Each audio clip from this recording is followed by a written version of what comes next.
One fine day, a group of frogs were traveling through the woods, and suddenly two of them fell into a well. When the other frogs crowded around the well and saw how deep it was, they told the two frogs that there is no hope for them to come out. So just stay inside the well and live your entire life inside it. However, the two frogs decided to ignore what others were saying and they proceeded to jump. Despite all their efforts, the group of the frogs at the top of the pit were still saying that they should just give up and that they will never make it out.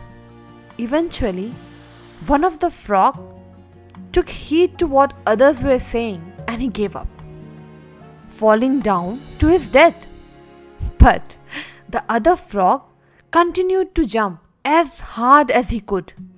Again, the crowd of frogs yelled from the top, "Stop jumping and just give up.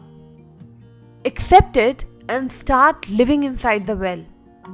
But the little frog didn't give up. He jumped even harder, and with that one jump, he came out of the well. And after coming out of the well, he thanked everyone and said, "Wow, thank you for encouraging me." And by hearing at his word, the group of frogs who were yelling and demotivating that frog just said, "Oh, did you not hear us?" The group of frogs were then very ashamed on what they were doing all the time. The moral of the story here is, see, people's words can have a big effect on others' life.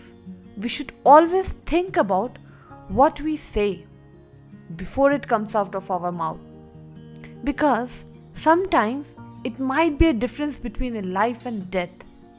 So make sure you always motivate others instead of discourage. Be a source of encouragement rather than being a demotivator. Thank you for listening to me, and I'll get back with my another motivational story.